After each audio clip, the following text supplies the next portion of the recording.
ঠিক আছে, প্রভুকে ধন্যবাদ জানাই और परमेश्वर को धन्यवाद करते हैं। এই সুন্দর সময়ে এই সুন্দর সময়ে ঈশ্বরকে আমি ধন্যবাদ জানাই যে ঈশ্বর আমার জীবনে আজকে ঈশ্বরের বাক্যকে আপনাদের সামনে রাখার জন্য সুযোগ করেছে, তার জন্য আমি সর্বপ্রথম ঈশ্বরকে ধন্যবাদ জানাই। और परमेश्वर को धन्यवाद करते हैं। परमेश्वर आज के दिन अपनी बेटी को मना किया कि आज परमेश्वर का वचन को वो आपके सामने में लेकर आए। তার জন্য আমরা বাক্যে যাই আর আমরা বের করবো মথি লিখিত সুসমাচার। और आइए हम लोग वचन में जाते हैं और निकालेंगे मत्ती लिखित सुसमाचार 24 অধ্যায় 13 पद और 24 अध्याय 13 पद। मत्ती लिखित सुसमाचार 24 अध्याय 13 पद। আমরা বের করব আর আমরা পড়বো একবার। আমি এখানে কাউকে পড়তে বলবো না, আমি নিজেই পড়বো। তো এখানে মথি লিখিত সুসমাচার তার 24 অধ্যায় 13 পদে এখানে বলছে, কিন্তু যে কেহ শেষ পর্যন্ত স্থির থাকিবে সেই পরিত্রাণ পাইবে। और यहाँ वचन बोल रहा है 24 अध्याय 13 पद कि परंतु जो अंत तक धीरज धरे रहेगा उसी का उद्धार होगा। এখানে বাক্য কি বলছে? और यह वचन क्या बोल रहा है কি যে স্থির থাকবে, और जो धीरज धरेगा। তার মানে যে আমাদেরকে পরিত্রাণ লাভ করতে গেলে আগে আমাদেরকে কি করতে হবে? স্থির থাকতে হবে। और हमें उद्धार पाने के लिए हमें धीरज को रखना पड़ेगा। কতদিন থাকতে হবে? और कितना दिन तक? প্রভুতে আমরা বিশ্বাসে এসেছি और हम प्रभु को विश्वास में हम विश्वास किए हैं। তো এক বছর স্থির থাকবো বা 2 বছর স্থির থাকবো, और 1 साल हम धीरज धरेंगे, 2 साल धीरज धरेंगे। বাক্য কিন্তু এটা বলছে না। लेकिन वचन ऐसा नहीं बोल। বাক্য কি বলছে? वचन क्या बोल रहा है কি যে কেহ जो कोई শেষ পর্যন্ত স্থির থাকবে और अंत तक वो धीरज धरेगा সে কি পাবে? পরিত্রাণকে পাইবে। और उसी का उद्धार होगा। তার মানে আমরা যখন আমাদেরকে প্রভু যিশু যখন আমাদেরকে ডাকলেন, তার পথে তার রাজ্যের জন্য আমাদেরকে নিযুক্ত করে ডাকলেন, তো আমাদেরকে কি করা উচিত? সেই পথে যে আমাদের সেই জীবনযাত্রাতে আমাদেরকে কি করা উচিত? স্থির হয়ে শেষ পর্যন্ত আমাদেরকে চলা উচিত। और प्रभु यीशु मसीह ने जब हम सबको उनके कार्य के लिए चुना है तो हमें अंत तक धीरज के साथ हमें बने भी रहना। আর এই ইসরায়েল জাতি হলো ঈশ্বরের মনোনীত জাতি। और इजराइल जो जाति था वो परमेश्वर का चुना हुआ जाति था। আর এই জাতি ঈশ্বরের কাছে অনেক প্রিয় জাতি। और ये जो लोग था, ये जो जाति था इजराइल जाति, ये परमेश्वर का चुना हुआ जाति था। কেন জানেন? और क्यों आप जानते हैं? কারণ ঈশ্বর আব্রাহামের সাথে আদি পুস্তকে প্রতিজ্ঞা করেছিলেন। क्योंकि उत्पत्ति में प्रभु परमेश्वर ने अब्राहम से वायदा किया था। কি वायदा করেছিলেন? और क्या वायदा को किया? কি আমি তোমাকে এক মহা জাতির মানে সমগ্র জাতির কি করবে? পিতা বানাবে। और परमेश्वर ने उनके साथ ये वायदा किया कि मैं तुम्हें सारी सृष्टि का पिता बनाऊंगा। আর তোমাকে একটা দেশ দেব এবং তার দ্বারা এক বড় জাতিকেও তিনি রাখবেন এবং সেই জাতি তার দ্বারাই আশীষিত হবে। और परमेश्वर एक देश उनको देंगे और वहाँ पे एक बड़ा जाति को बनाएंगे और उसका पिता करके उसको रखेंगे। তো যদি দেখা যায় সেই জাতি আব্রাহাম থেকে আসে, ইসরায়েল জাতি। और वो जो जाति है वो अब्राहम से ही निकलता है। এবং ঈশ্বর আব্রাহামের সাথে প্রতিজ্ঞা যেটা করেছিলেন সেই প্রতিজ্ঞা সেম ইসরায়েলের সাথেও আমরা দেখতে পাই। और परमेश्वर ने अब्राहम के साथ जो वाचा को बांधा था और वही वाचा को हम इजरायली जाति के साथ भी हम देखते हैं। ঈশ্বর কি প্রতিজ্ঞা করেন? যখন ইসরায়েল জাতি সেই মিশর দেশের মধ্যে তারা যখন সেখানে কঠোর পরিশ্রম বা সে বন্দির মধ্যে ছিলেন, তখন তারা সেখান থেকে উদ্ধার হবার জন্য তারা ঈশ্বরের কাছে ক্রন্দন করেছিলেন। और इजराइल जो जाति था वो जब फिरौन राजा के अधीन में था, दासत्व में था, तो वो लोग वहाँ पे रोया था, गिड़गिड़ाया था परमेश्वर के सामने में और परमेश्वर ने उनके आंसुओं को देखा था। আর ঈশ্বর কি করেন তাদেরকে উদ্ধার করার জন্য যাত্রা পুস্তকে লেখা আছে যে তিনি স্বয়ং নেমে এলেন। और यहाँ पे निर्गमन में लिखा हुआ है कि उनका उद्धार करने के लिए, उनको वहां से छुड़ाने के लिए परमेश्वर स्वयं उतर कर आया। হালেলুয়া। हालेलुया। এবং ঈশ্বর যে প্রতিজ্ঞা করেছিলেন সেই প্রতিজ্ঞাকে পূরণ করার জন্য বা ঈশ্বর তার প্রিয় জাতিকে, তার সন্তানদেরকে এক ভালো সুখদায়ক জীবন কাটানোর জন্য, স্থানকে দেওয়ার জন্য ঈশ্বর এক দাসকে নিযুক্ত করেন। और परमेश्वर अपने लोगों को छुड़ाने के लिए और एक अच्छा देश देने के लिए परमेश्वर ने एक दास को खड़ा किया। আর সেই দাসকে তিনি যেমন বলেন তিনি সেইভাবেই সেখানে তাদেরকে কি করে পরিচালনা করেন। और परमेश्वर ने उस दास को खड़ा किया और परमेश्वर जैसे उनको कहता था, परमेश्वर का दास वैसे ही अपने लोगों को लेकर के आ रहा था। তো আমরা যদি ইসরায়েল জাতির বিষয়ে দেখি, अगर हम लोग इजरायली के विषय में अगर हम लोग देखें, আজকে আমি টপিক স্থির থাকা কেন রেখেছি সেটার একটা অনেক বড় উদ্দেশ্য আছে। और आज का जो विषय है स्थिर रहना या धीरज धरना, और ये विषय आज का जो विषय है ऐसा क्यों रखा गया है, इसके पीछे में एक बड़ा कारण है। কেন? কারণ যদি দেখা যায় সেই সময়কার ইসরায়েল জাতি আর এখনকার সময়কার খ্রিস্ট বিশ্বাসী জীবনকে যদি দেখা যায়, দুটো একই যাত্রাতে আমরা আছি। अगर हम लोग पहले का समय को अगर हम लोग देखेंगे, इजराइल जो जाति था वह तब उस समय का जो बात था और अभी का जो लोग परमेश्वर का लोग है, हम लोग एक ही यात्रा में हैं। কেন? কারণ সেই সময় ঈশ্বর ইসরায়েল জাতিকে প্রতিজ্ঞা করেছিল যে তোমাকে আমি কানান দেশ দেব এবং সেই দেশে তোমাকে নিয়ে যাব। और उस समय में परमेश्वर ने एक प्रतिज्ञा को किया था कि मैं तुम्हें कानान देश में लेके जाऊंगा। এবং আমরা नतून नियमे যদি দেখি যোহন লিখিত সুসমাচার তার 14 অধ্যায় 1 এবং 2 পদ, अगर हम लोग नया नियम में अगर हम लोग देखेंगे, यूहन्ना 14 अध्याय 1 और 2 पद में लिखा हुआ है, যেখানে প্রভু যিশু আমাদের সাথে প্রত্যেক খ্রিস্ট বিশ্বাসের সাথে প্রতিজ্ঞা করছেন। और यहाँ पे प्रभु यीशु मसीह हर एक विश्वासियों के साथ प्रतिज्ञा करता है। কি প্রতিজ্ঞা করছেন? और क्या प्रतिज्ञा को करता है? 2 পদে বলছেন, और 2 पद में हम लोग देखेंगे, আমার পিতার বাটিতে অনেক বাসস্থান আছে, যদি না থাকিতো তোমাদেরকে বলিতাম, কেননা আমি তোমাদের জন্য স্থান প্রস্তুত করিতে যাইতেছি। और यहाँ लिखा हुआ है, मेरे पिता के घर में बहुत से रहने का स्थान है, यदि ना होते तो मैं तुमसे कह देता, क्योंकि मैं तुम्हारे लिए जगह तैयार करने जाता हूँ। আর 3 পদে কি বলছেন? और 3 पद में लिखा हुआ है, আর আমি যখন যাই ও তোমাদের জন্য স্থান প্রস্তুত করি, তখন পুনর্বার আসিব এবং আমার নিকটে তোমাদেরকে লইয়া যাইব। और यहाँ 3 पद में लिखा हुआ है, और यदि मैं जाकर तुम्हारे लिए जगह तैयार करूं तो फिर आकर तुम्हें अपने यहाँ ले जाऊंगा कि जहाँ मैं रहूं वहाँ तुम भी रहो। আমেন। हालेलुया। এখানে প্রভু যিশু কি আমাদের সাথে নতুন নিয়মে প্রতিজ্ঞা করছে যে আমি যাচ্ছি এবং তোমাদের জন্য স্থান প্রস্তুত করব, এবং কি বলছেন যে আমি আবার আসব এবং আমি তোমাদেরকে নিয়ে যাব। और यहाँ नया नियम में परमेश्वर एक वाचा को बांधता है कि मैं जा रहा हूँ और मैं फिर से लौट कर आऊंगा और मैं तुम्हें लेके जाऊंगा। হালেলুয়া। हालेलुया। তো সেই রকমে আজ আমার স্থির থাকার টপিকের সাথে আমি দুটো জিনিসকে রাখতে চাই। और स्थिर या धीरज में रहने का जो विषय है उसमें 2 पॉइंट से वो बताना चाहते हैं। যেমন এক হলো ইসরায়েল জাতি और एक है इजराइल जाति, আর দ্বিতীয় হলো এখনকার সময়কার বিশ্বাসী।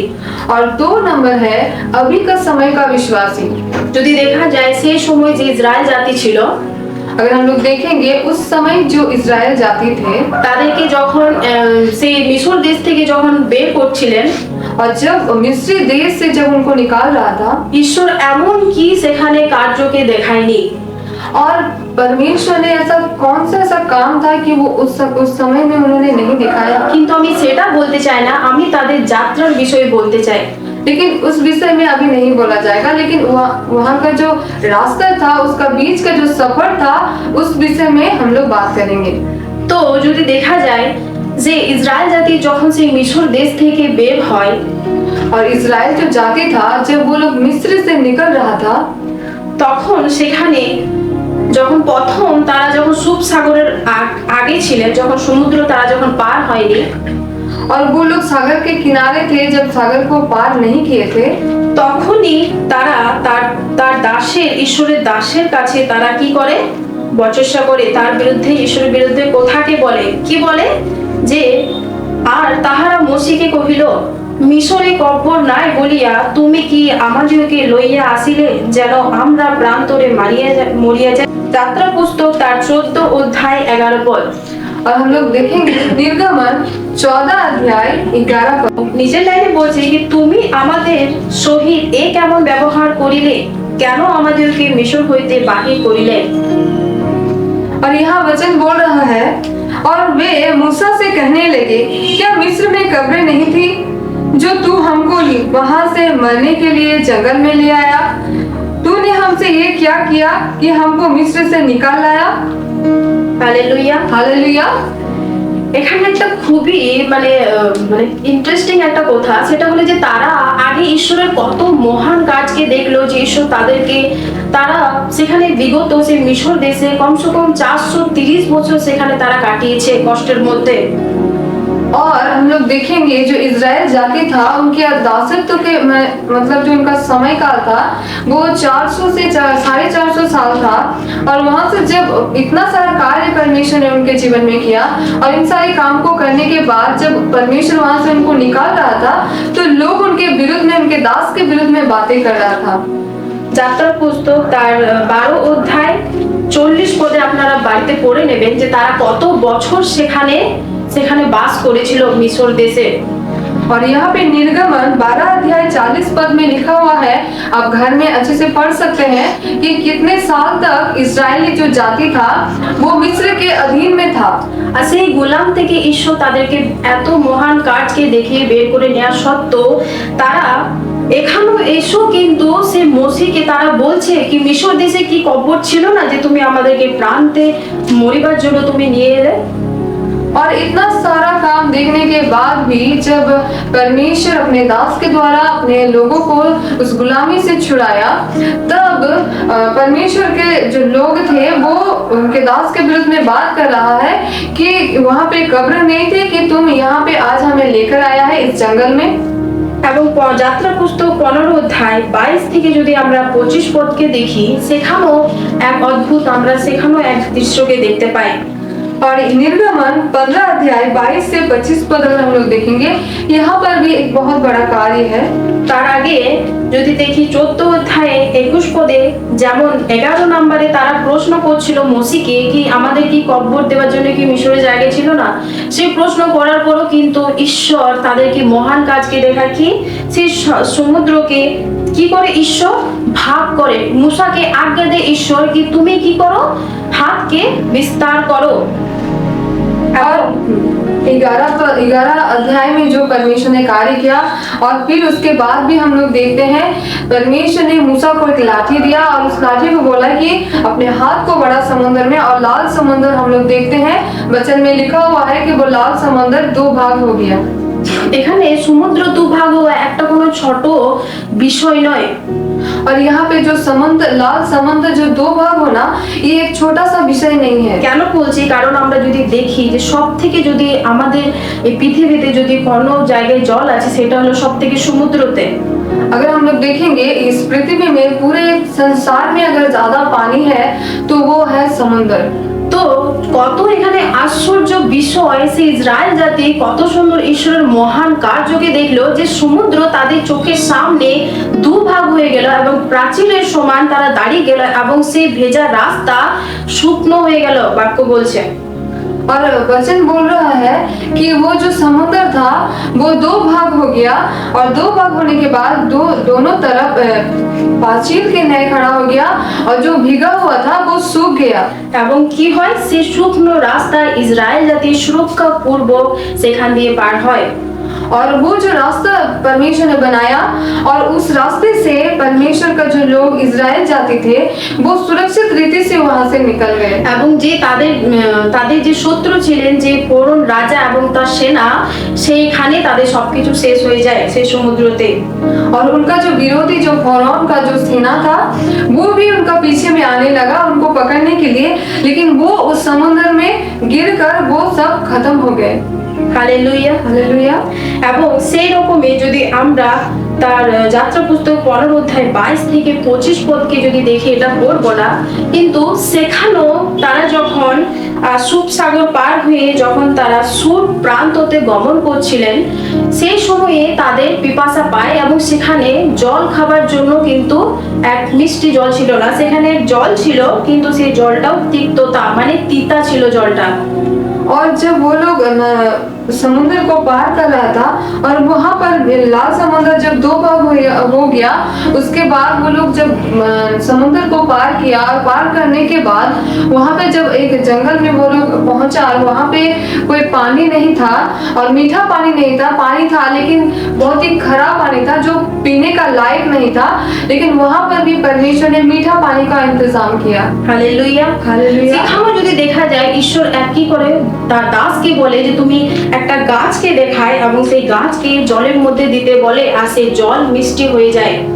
और वहां पर भी परमेश्वर अपने दास को एक छोटा सा पेड़ को दिखाता है और उस पेड़ को बोलता है कि उस पानी में डाल दो, वो पानी मीठा हो जाएगा, और उस पानी को परमेश्वर ने मीठा किया। তো এমনই যদি আমরা দেখি যাত্রা পুস্তকে এমন আরো অদ্ভুত কাজ সেই ইসরায়েল জাতিরা দেখেছে। और इस निर्गमन के पुस्तक में परमेश्वर का लोगों के साथ परमेश्वर ने बहुत ही अद्भुत रीति से कामों को किया। তো এখানে যদি দেখা যায় সেই ইসরায়েল জাতি, যে ইসরায়েল জাতিকে ঈশ্বর সেখান থেকে বের করে নিয়ে আনেন, যে ইসরায়েলের জাতির জন্য ঈশ্বর এত মহান কাজ করলেন এবং সেই যাত্রার সময়ে ঈশ্বর তাদেরকে তাদের চোখের সামনে এত মহান মহান আশ্চর্য কার্যকে দেখালেন।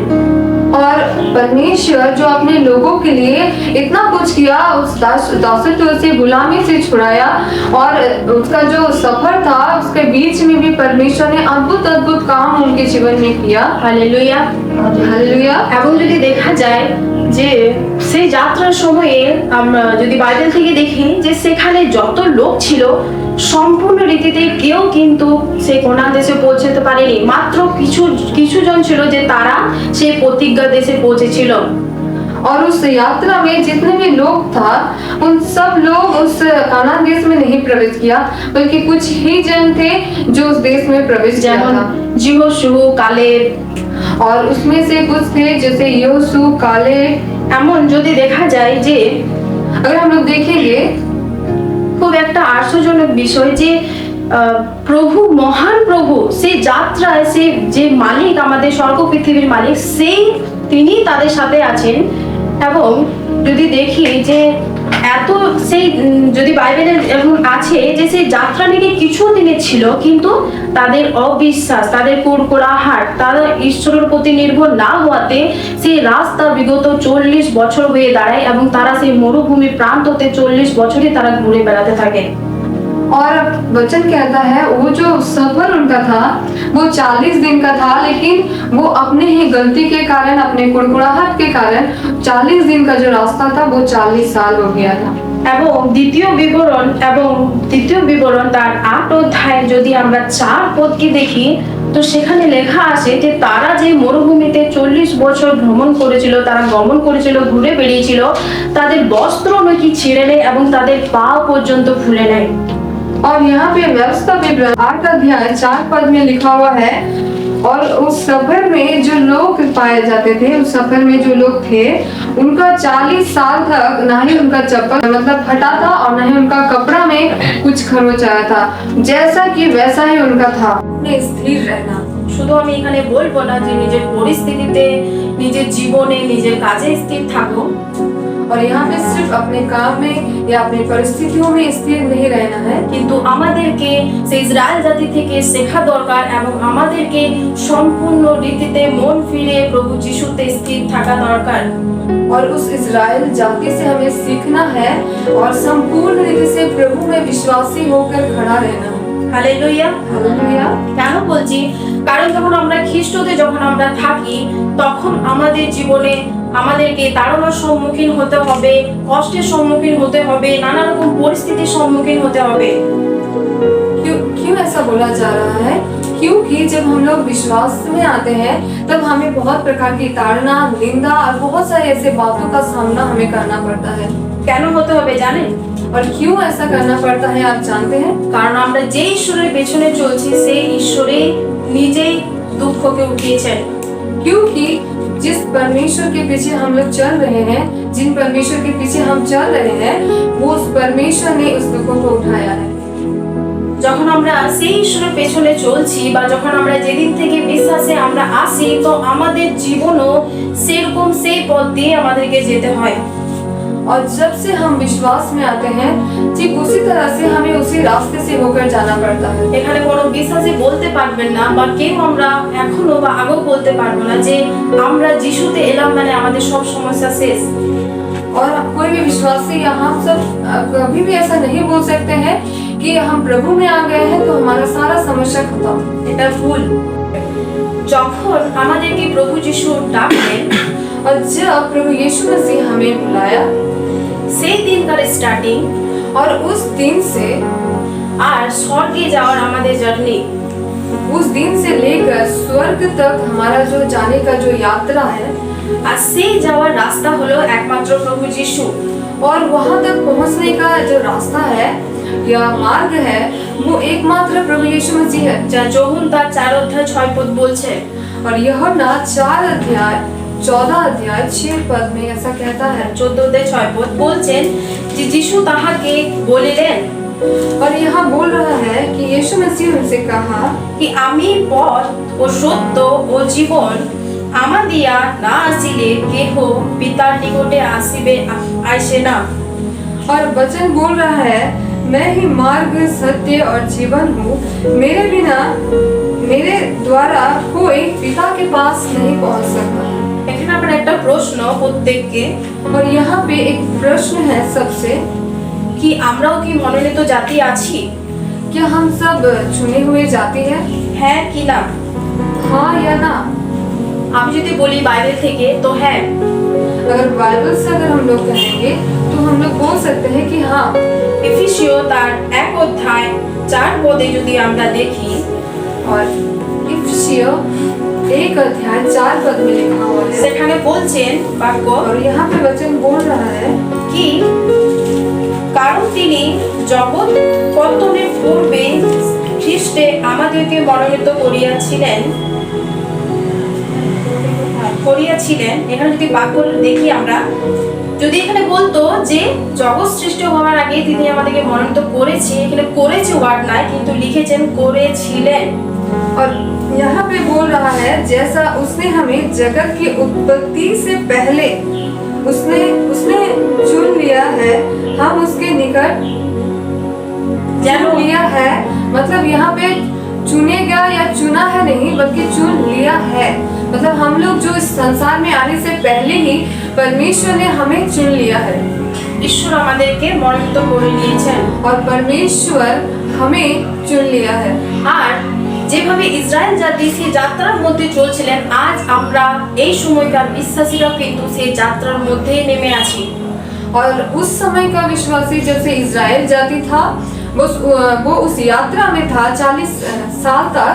ठीक उसी तरह से हम जो अभी का समय का विश्वासी हैं, अभी का समय का विश्वासी हम लोग भी उसी यात्रा में हैं। তাই এখানে বললাম যে প্রত্যেকে ধ্যান দিয়ে শুনবো যে যখন থেকে আমাদেরকে প্রভু যিশু আমাদেরকে মনোনীত করে রেখেছিলেন, কিন্তু আমরা এই দুনিয়ার মধ্যে কোথাও না কোথাও হারিয়েছিলাম তার প্রেম থেকে। और परमेश्वर इसलिए बोला गया कि आप सब ध्यान पूर्वक सुने। और जैसे कि परमेश्वर ने जब इस संसार शुरू होने से पहले ही परमेश्वर हमें चुन लिया है और कहीं ना कहीं हम लोग इधर उधर भटक रहे थे। আর ঈশ্বর কি করেন? ঈশ্বর আমাদেরকে কারোর না কারোর মাধ্যমে তার প্রেমের কাছে আবার জুড়তে সাহায্য করেন। খ্রিস্ট বলে বিশ্বাস করিনি, উদ্ধারকর্তা রূপে আমরা গ্রহণ করিনি, সেদিন থেকে আমাদের জার্নি স্টার্ট হয়ে যায়। और जिस दिन से हम प्रभु यीशु मसीह को अपना उद्धारकर्ता अपना परमेश्वर करके ग्रहण करते हैं या विश्वास करते हैं, उसी दिन से हमारा जो यात्रा है वो शुरू हो जाता है। যেমন আমাদের স্টার্টিং বিশ্বাসী প্রভুতে জীবন যে আমরা প্রভু যিশুকে গ্রহণ করেছি, और हमारा जो पहला जो शुरुआती जीवन प्रभु यीशु मसीह को हमने ग्रहण किया, আর আমাদের স্বর্গে যাওয়ার যে আমাদের যাত্রা, और स्वर्ग जाने का जो हमारा यात्रा है, তো সেই রাস্তা হলো কি আমাদের প্রভু যিশু। और उसका बीच का जो हमारा मार्ग है वो है प्रभु यीशु मसीह। তো প্রভু যিশু যখন এই পৃথিবীতে যখন তিনি এলেন, प्रभु यीशु मसीह जब इस संसार में आया, তিনি যখন জন্মগ্রহণ করেন, তখন যে জন্ম হয়েও ওনাকে এক স্থান থেকে অন্য স্থান, অন্য স্থান থেকে অন্য স্থান তাকে নিয়ে যেতে হয়। और प्रभु यीशु मसीह का जब जन्म हुआ इस संसार में, उनको भी एक जगह से अलग जगह, दूसरे जगह से दूसरे जगह उनको ले जाया गया। তিনি স্বয়ং ঈশ্বর, তিনি পারতেন তার অধিকারকে দেখাতে বা তার সামর্থ্যকে দেখাতে, এবং তিনি জন্ম হবার আগে সমস্ত কিছু ব্যবস্থা করে রাখতে পারতেন নিজের সুবিধার জন্য। और प्रभु यीशु मसीह उनके पास सामर्थ्य था कि सब कुछ उनके आने से पहले वो सब कुछ ठीक करके रखता, या सब कुछ अच्छा से वो तैयारी करके रखता कि मैं आ रहा हूँ, अपने अधिकार को दिखा सकता था। কিন্তু তিনি ঈশ্বর হয়েও কিন্তু তিনি সেই অধিকারকে ব্যবহার, মানে যদি বলি দেখি, সেই সুখকে ত্যাগ করে তিনি দুঃখে গ্রহণ করলেন। अगर हम लोग देखेंगे प्रभु यीशु मसीह वो सारे सुख को त्याग करके उस दुख को अपनाया। আমরা কি এমনও কখনো ভিডিওতে দেখেছি যে প্রভু যিশু যখনই রাস্তায় দিয়ে চলছিলেন তো তার জন্য কি মাদুর বিছিয়ে দিত? कि हम लोग किसी भी वीडियो में या कहीं पर भी ऐसा वचन में भी पढ़ा है कि जब यीशु मसीह किसी रास्ते से गुजर रहा है तो वहाँ उनके आने से पहले अच्छे से उनको कारपेट या कुछ भी बिछाया जा रहा है। বা এমন কোনো জায়গায় আছে যে প্রভু যিশু গিয়েছেন তার জন্য সিংহাসন এনে রেখে দিয়েছেন? क्या ऐसा कोई जगह है जहाँ पर प्रभु यीशु मसीह आया है और उनके लिए एक अच्छा सा सिंहासन तैयार करके रखा আমার है? বলার উদ্দেশ্য এটাই যে যে ঈশ্বরকে আমরা আজকে তার অনুগ্রহ দ্বারা জানতে পেরেছি, বিশ্বাস করতে পেরেছি তার অনুগ্রহের দ্বারা, সেই ঈশ্বর এই পৃথিবীতে এসে তিনি দুঃখকে গ্রহণ করলেন। और इन बातों से यही बोलना चाहते हैं कि प्रभु यीशु मसीह जो हमारा परमेश्वर, जो इस सारी सृष्टि का मालिक है, वो जब इस संसार में आया तो इन सारे दुखों को अपनाया, এবং তিনি লাস্টে মৃত্যুকে বরণ করলেন, और लास्ट में उन्होंने मृत्यु को अपनाया। এবং তিনি কি হন? কবর প্রাপ্ত হয়ে এবং তিনি স্বর্গরোহণ হয়, এবং তিনি আমাদের সাথে প্রতিজ্ঞা করে গেছেন। और दूसरा उनका मृत्यु हुआ और कब्र में गया, और तीसरे दिन जी उठकर वो फिर से हम सब से ये प्रतिज्ञा करता है कि वो फिर से आएंगे। তো আমরা প্রত্যেকেই জানি যে আমাদের প্রভু যিশু আমাদের পাপের জন্য মারা গিয়েছেন, গাড়া গিয়েছেন, তৃতীয় দিনে জীবিত হয়েছেন। যদি আমরা প্রভু যিশুর জীবনকে দেখি এই পৃথিবীতে, যে তিনি কতই না এমন দুঃখ কষ্টকে সহ্য করেছেন স্বয়ং ঈশ্বর হয়ে। और अगर हम लोग देखेंगे प्रभु यीशु मसीह स्वयं परमेश्वर होकर इस संसार में जब वो आए और यहाँ आने से जाने तक कितना दुख को उन्होंने उठाया। তো যখন আমরা সেই যাত্রার মধ্যে রয়েছি, যখন আমরা সেই পথেই নেমেছি, আমরা যে ঈশ্বরকে দেখে চলছি, যার পদচিহ্নতে চলছি, তিনি যখন দুঃখকে ফেস করেছেন, তা আমাদের প্রত্যেক বিশ্বাসীকেও সে ফেস করতে হবে। तो हमारा परमेश्वर जैसे उन दुखों को उठाया, ठीक वैसे जो हम उनके पीछे चलने वाले लोग हैं, हमें भी उन दुखों का सामना करना है। हालेलुया। हालेलुया। যখন আমরা এই বিশ্বাসী জীবনে যখন আমরা রয়েছি, তো আমাদের জীবনে কোনো না কোনো দিক থেকে তাড়না, দুঃখ, কষ্ট আমাদের জীবনে আসবেই আসবে। और जैसे कि अभी हम लोग संसार में पाए जाते हैं, और जब हम लोग संसार में हैं और संसार में रहते हुए हम लोगों के जीवन में दुख, ताड़ना, समस्या आएगा ही आएगा। কিন্তু সেই দুঃখকে দেখে সেই ইসরায়েল জাতির মতন ঈশ্বরের দাসকে বা ঈশ্বরকে প্রশ্ন করা বা ঈশ্বরের থেকে সেই দুঃখকে নিয়ে ঈশ্বর থেকে সরে যাওয়া, এটা কিন্তু ঠিক নয়। लेकिन उन सारे दुखों को देखते हुए परमेश्वर के लोगों को या परमेश्वर के दास को या परमेश्वर को उंगली उठाना या फिर परमेश्वर से दूर हो जाना, ये हमारे लिए अच्छा नहीं है। কারণ ঈশ্বর আমাদের আজ এবং কালের নয়, তিনি ভবিষ্যতের ঈশ্বর। क्योंकि हमारा परमेश्वर आज या कल का नहीं, बल्कि हमारा भविष्य का परमेश्वर है। আর ঈশ্বরের বাক্য বলে যে ঈশ্বরের योजना হচ্ছে উত্তম। और परमेश्वर का वचन ही कहता है, परमेश्वर ने जो योजना बनाया है वो उत्तम है। তো তো সেই উত্তম ঈশ্বর আমাদের সাথে রয়েছেন। और वही भला परमेश्वर आपके और हमारे साथ है। তো যখন আমরা কোনো পরিস্থিতিকে দেখি, সেই পরিস্থিতিকে দেখে আমরা যেন ভয় না খাই, চাই যে কোনো পরিস্থিতি হোক। और जब हम अपने जीवन में कोई भी ऐसी परिस्थितियों को देखते हैं तो हम उस परिस्थितियों को देखकर कभी भी हम लोग भयभीत ना हो। কিন্তু আমরা ঈশ্বরের জন্য সেই প্রতিজ্ঞাকে মনে করি, যে প্রতিজ্ঞাগুলো আমাদের प्रत्येকের সাথে ঈশ্বর কোনো না কোনো দিন কোনো পরিস্থিতিতে করেছেন। और उस समय में हम लोग उस प्रतिज्ञा को याद करें जो परमेश्वर ने कभी ना कभी किसी ना किसी के द्वारा हमें दिया है, जो परमेश्वर का वचन कहता है। ঈশ্বর প্রতিজ্ঞাকে দিয়েছেন, ঈশ্বর প্রতিজ্ঞাকে পূর্ণ করেন। और परमेश्वर ने ये सारे प्रतिज्ञा को दिए हैं और परमेश्वर अपने प्रतिज्ञा को पूरा भी करेगा। কিন্তু আমরা সেই প্রতিজ্ঞাকে শুনে বা তার যোজনাকে শুনে তার পিছনে চলার জন্য ডিসিশনকে নিয়ে খ্রিস্ট বিশ্বাসীতে এসে কিছুদিন উৎসাহিত অনেক কিছু ডিসিশন নিই प्रभु में उत्साहित होकर बहुत सारे ऐसे निर्णय को लेते हैं। কিন্তু যখনই কোনো পরিস্থিতি আসে, ঈশ্বরের সেই প্রতিজ্ঞা, আমাদের নির্ণয়, আমাদের ডিসিশন চেঞ্জ করে আমরা নিজের পরিস্থিতিকে ধ্যান দিয়ে প্রভুর থেকে দূর হওয়ার চেষ্টা করি। और जब भी हमारे सामने में ऐसा कोई परिस्थिति आ जाता है तो उस समय में हम लोग सब कुछ भूलकर हम लोग परमेश्वर से दूर, उस प्रतिज्ञा से दूर होने का कोशिश करते हैं। অনেক সময় যদি আমরা শুনি যে একজন বিশ্বাসী ছিল, 4 বছর থেকে সে বিশ্বাসী, বাপ্তিস্ম নেয়া, কিন্তু একদিন শুনি সে প্রভুর থেকে দূরে হয়ে গেছে। और बहुत से हम लोग सुन पाते हैं कि एक व्यक्ति है जो 4 साल से प्रभु यीशु मसीह में है, लेकिन बपतिस्मा भी ग्रहण किया है, लेकिन वो प्रभु से दूर हो गया है। কেন জানেন? और क्यों पता है? সেটা তার একদিনের ডিসিশনে হয় না, और उनका एक दिन का निर्णय से नहीं होता है। কারণ সে নিজের খ্রিস্ট বিশ্বাসী জীবন যাত্রাতে কোনো না কোনো জায়গায় ছোট ছোট বিষয়ে ইগনোরকে করেছে, সে সেটাকে দেখেনি, ধ্যান দেয়নি, কিন্তু সেটা থেকে মনটাকেও হাঁটিয়েছে। और वो हर एक दिन का जो उनका जीवन है, हर एक दिन के जीवन में वो छोटे छोटे विषयों को नजरअंदाज किया और छोटे छोटे विषयों में उनका बड़ा डिसीजन लेने में उनको मदद किया। যেমন হয়তো যদি কোনো পরিস্থিতি এলো, তো হয়তো সেই প্রার্থনা থেকে হয়তো সে কিছুদিনের জন্য সরে গেল। और हो सकता है उनके जीवन में ऐसा कोई परिस्थिति आया और कुछ समय वो प्रार्थना से दूर हो गया। যেভাবে আমরা ইসরায়েল জাতিকে দেখি, যে जैसे हम लोग इजराइल जाति को देखते हैं, যেমন মুসা ঈশ্বরের দাস, যেভাবে সে 40 দিন প্রার্থনার জন্য সে পর্বতে গেলেন, আর যখন তিনি নেমে আসেন তিনি দেখেন যে ইসরায়েল জাতিরা নিজের খুশিকে, নিজের ইচ্ছাকে পূর্ণ করছেন, মূর্তি বানিয়ে তারা অন্য দেবদেবীর আরাধনা করছে। और हम लोग निर्गमन में देख पाते हैं मूसा जो है वो 40 दिन की फास्टिंग में वो परमेश्वर के साथ समय बिताने के लिए गया। और हम लोग देख पाते हैं इजराइल जाति जो नीचे में था, वो लोग क्या किया, अपने मनमानी किया, अपने इच्छा के अनुसार उन्होंने मूर्ति बनाया और उनका सेवा करने लगा।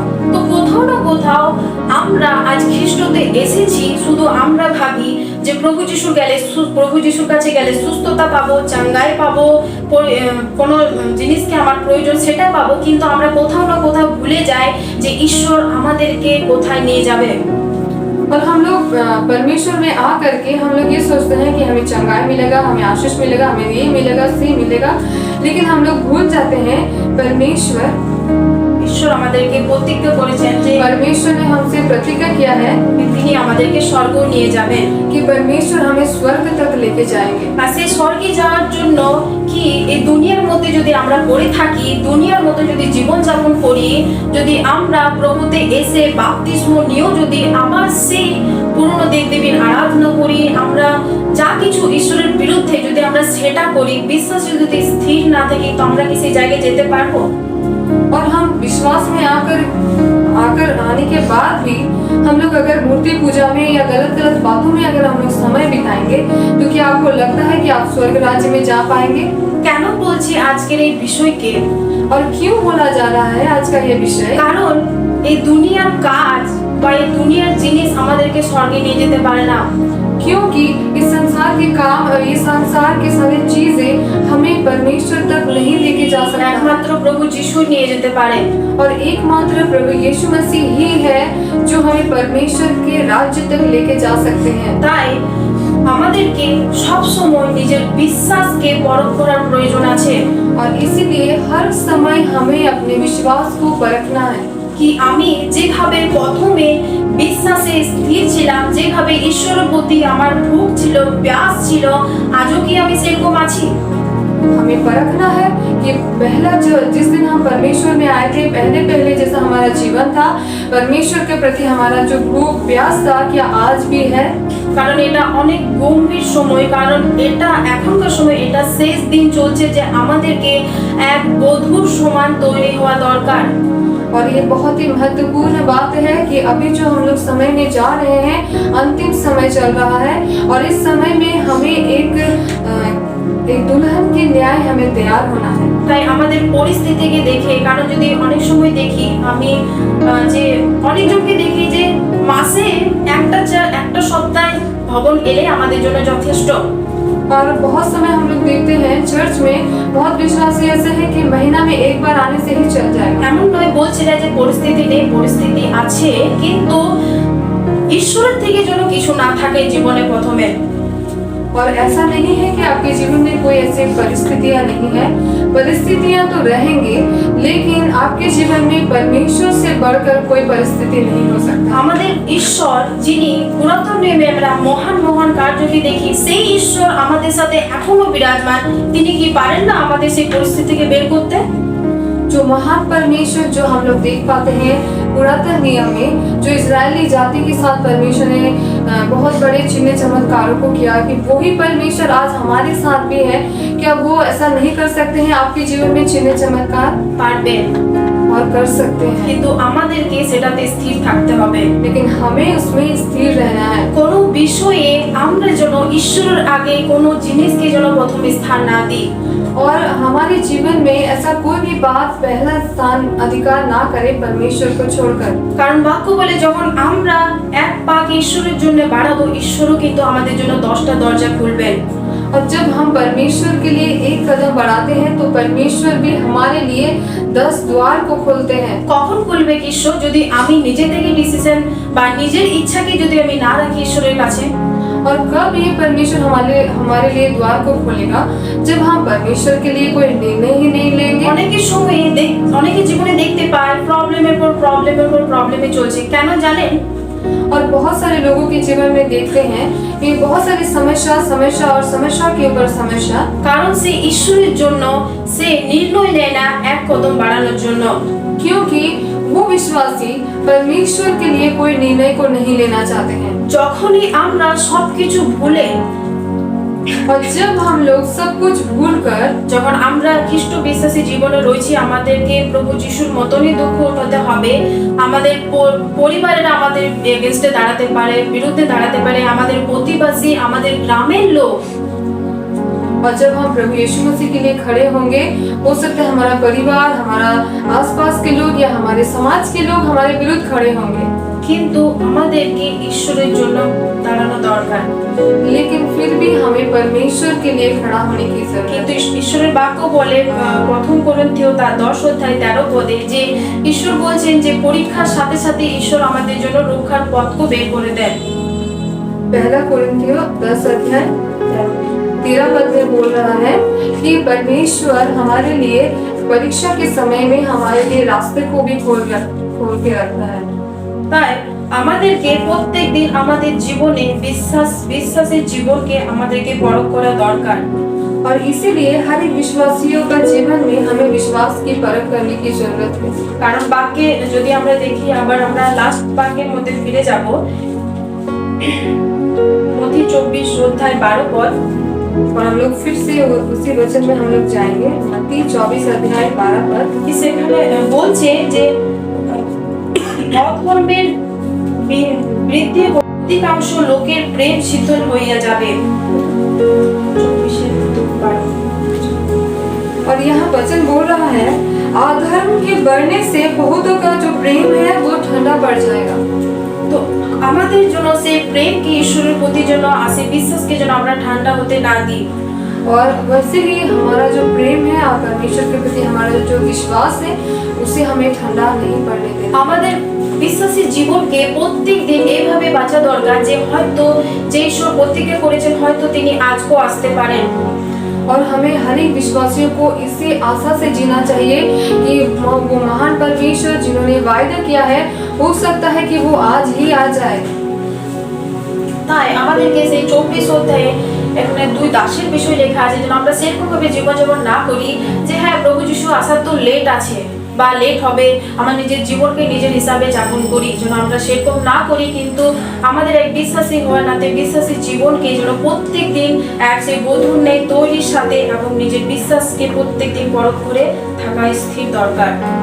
और जैसे कि 24 अध्याय में 2 दास के विषय में लिखा हुआ है कि वो तैयार नहीं था, वो सोच रहा था, एक दास वो सोच रहा था कि परमेश्वर को आने में देरी है तो अभी हम जैसा चाहे जीवन जी सकते हैं। तो ऐसा ना करें, बल्कि हर एक दिन हमें अपने जीवन की परख की होना जरूरत है और हर एक दिन हमें ऐसा जीवन जीना है कि हो सकता है कि परमेश्वर आज ही आ जाए। তাই আজ আমার টপিক হলো স্থির থাকা। और इसीलिए आज का विषय था कि स्थिर रहना। জীবনে যাই পরিস্থিতি আসুক আমরা যেন প্রত্যেকে সেই মহান ঈশ্বর যিনি অদ্ভুত কার্য করেন তার প্রতি যেন বিশ্বাসী, যেন আমরা সেই জীবনে শেষ পর্যন্ত যেন আমরা স্থির থাকি। আর যখন আমরা স্থির থাকবো তখনই কিন্তু আমরা পরিত্রাণকে পাবো। और इसीलिए हमारे जीवन में चाहे कैसा भी परिस्थिति आए हमें स्थिर रहना है और जब हम लोग स्थिर रहेंगे तो हम लोग उद्धार को पाएंगे। ঈশ্বর এই বচনের দ্বারা আপনাদের প্রত্যেককে আশীর্বাদ করুন। और परमेश्वर इस वचन के द्वारा आप सभी को आशीषित करें। ধন্যবাদ প্রভুকে সুন্দর বচনের জন্য।